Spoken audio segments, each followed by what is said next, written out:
Welcome back, guys. This is my favourite top 10 all-time Manchester United players. I hope you enjoy. Number 10, Nemanja Vidic. Serbian centre-back, 5-time league winner with Manchester United. A superb captain. He was great from the minute he came into the club. Just a great leader, vocal, aggressive, brave. Just the type of centre-back, a kind of old-fashioned type of centre-back that we're not seeing too much nowadays. And he could also play a bit as well on the ball, but we could really do with someone in the centre-back position right now for Manchester United, so Nemanja Vidic, number 10. Number 9, Gary Neville. For me, the club's best ever right-back. One-man club, stayed with the club his whole career. He won 8 Premier League titles with Manchester United, 3 FA Cups, 2 Champions Leagues, an International Cup, FIFA World Club Cup, and 2 League Cups.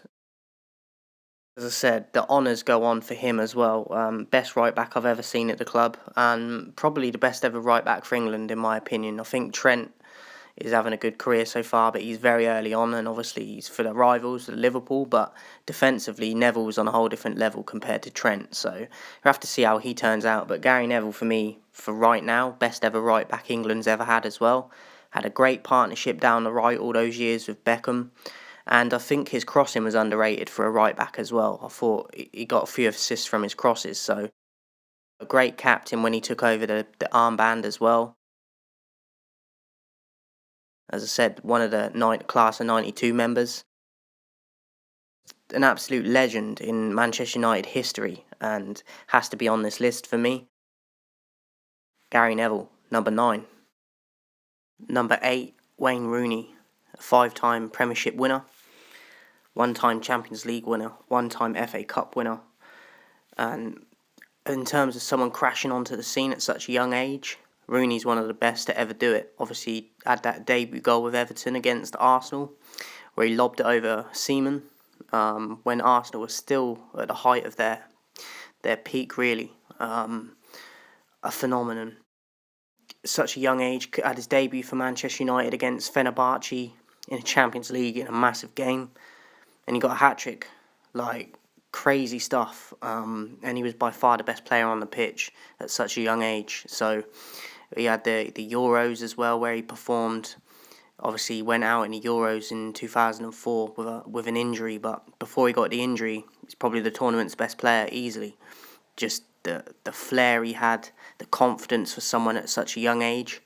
And I've heard people talk about him like Rio Ferdinand and the likes that played with him, saying that winning mentality and confidence he had in himself, even at a young age, that's rare. That is rare. So I think that's partly why he got to the heights he did. Obviously, he's managing right now. Not one that I thought would go into management after he stopped playing. But I hope it goes well for him. Wasn't one of my all-time favourite players necessarily, but he has to be on this list for accomplishments, and he definitely made an impact at Manchester United, but just football worldwide as well, so obviously, and for England. So Wayne Rooney, number 8. Number 7, Dwight Yorke. Signed for Manchester United, and in his debut season was part of the treble-winning side for the FA Cup, the Premier League and UEFA Champions League. Had a great 1-2 partnership with Andy Cole. Probably the best partnership I've ever seen, to be honest. They just knew where each other were, what they were going to do, and it was awesome to watch. I always preferred him to Cole. I just preferred his style of play. I thought he was a bit more athletic and just a bit more of a baller than Cole was. But that's not taking anything away from Cole, but I love the partnership nonetheless. Finished the season as top league goal scorer and contributed 18 goals, some against Bayern Munich, Barcelona, Inter and Juventus in the Champions League, and he won the Premier League Player of the Season as well. And he was a regular member of the 1999 treble-winning team, so just an awesome player, man. One that I miss thoroughly watching, just how he played. As I said, he had a bit of flair about him and very athletic, very fast. Just a baller. So, Dwight Yorke, number 7.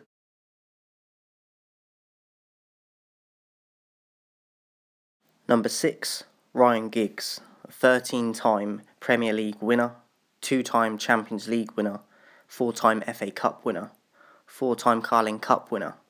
The list goes on with the honours with him as well. Natural left-footed, one-man club his whole career, and he's one of the few players that I wish was English that would have been in the England team over the years, because that's always a place we've been missing, I think, since Steve McManaman. And I think Giggs would have probably done an even better job than him, but he did play for England schoolboys, but obviously made the option and chose Wales. First player in history to win consecutive PFA Young Player of the Year awards in 1992 and 1993. He was the only player in each of the first 22 seasons of the Premier League. 23-year playing career at Manchester United, debut in 1991 and retired in 2014. An amazing career. The medals, the trophies are countless. Just an exceptional player and a club legend, and he's one of the 28 players to have made over 1,000 career appearances.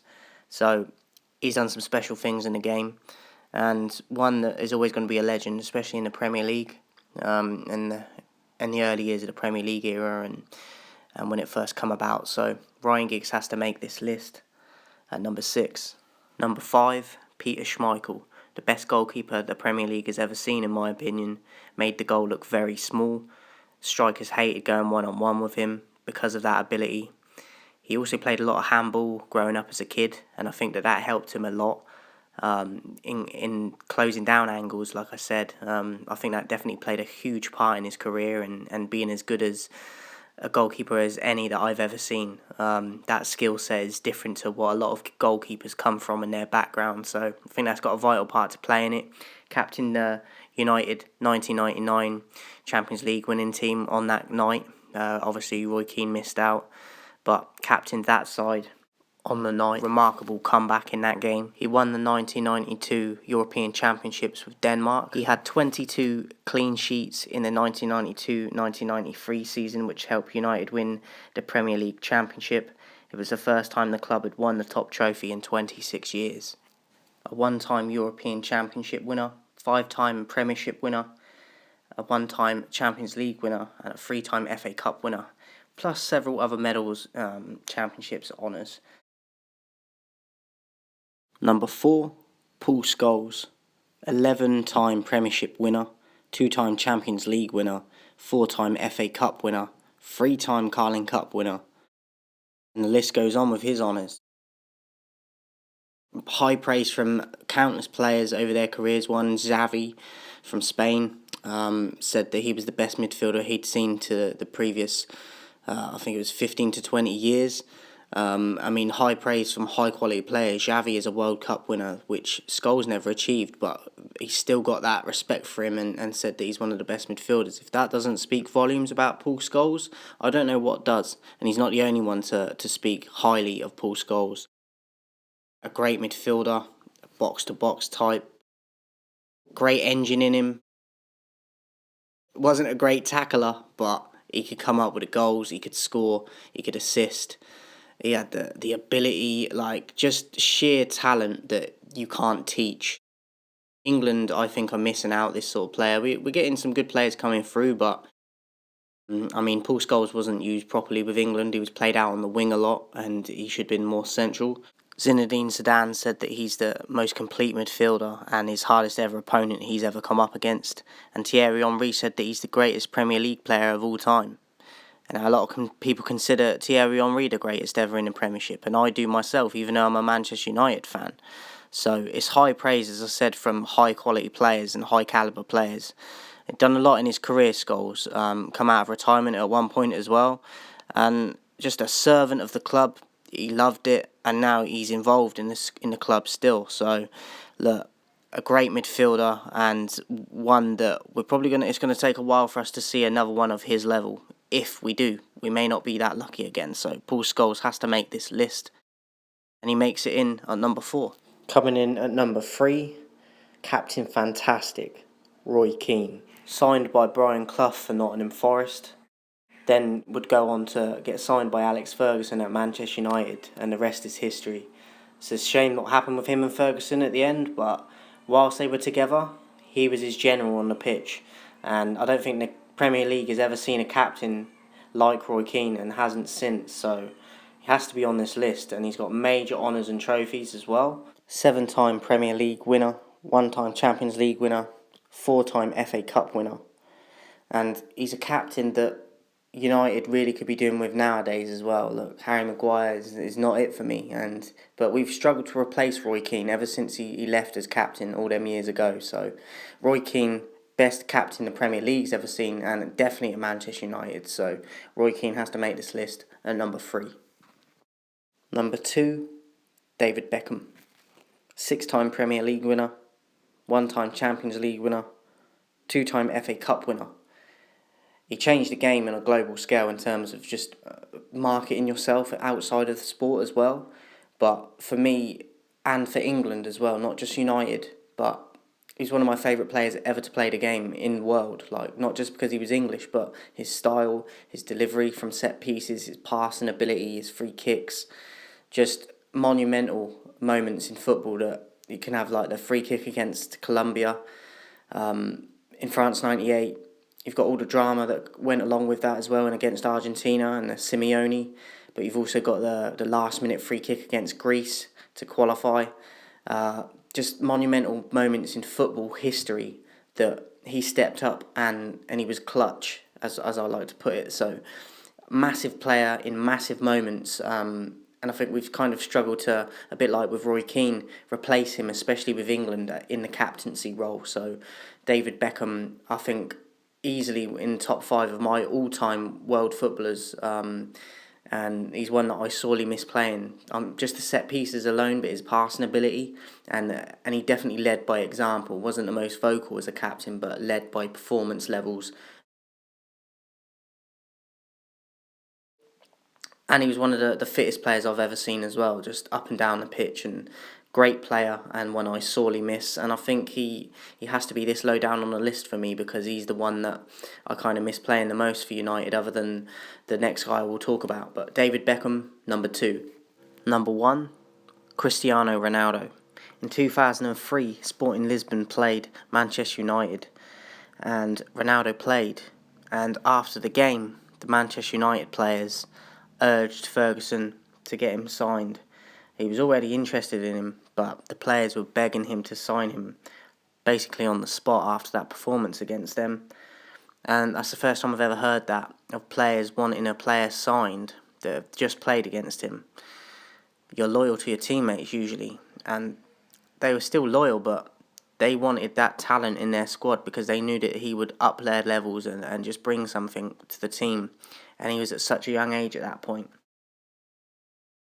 He paid $12.24 million, and that was a bargain at the time. And Ferguson quoted as saying he's one of the best young talents I've ever seen. When he first got to United, he was a scrawny teenager. Players were complaining that he was holding on to the ball too long. He was a bit of a fancy Dan, and he wasn't a team player. And it didn't take him long to change that around and up his game. He put the muscle on, he bulked up, he started bringing his teammates into play. He had that work rate in training. He was the first there, the last one to leave. And you see his development over those few years at United and to the player that he eventually became. And now he is considered one of the best to ever do it, if not the best. Won several titles at United and at other clubs. A 1-time Champions League winner with United, a 1-time FA Cup winner, a 3-time Premier League winner, and a 2-time English League Cup winner. Just among a few titles that he had at United, also in his career with other clubs. Took over that number 7 shirt from David Beckham. It's a historical number in the club, the most pressure on a shirt number in that team. It means more in that club than a lot of clubs. You had the likes of George Best, Eric Cantona, Beckham, as I said, and Cristiano come in and took that number and ran with it and did new things and more difficult things, in my opinion, and changed things for that club when he was there. Cristiano Ronaldo, number 1, Manchester United all-time top 10 list. Hope you enjoyed.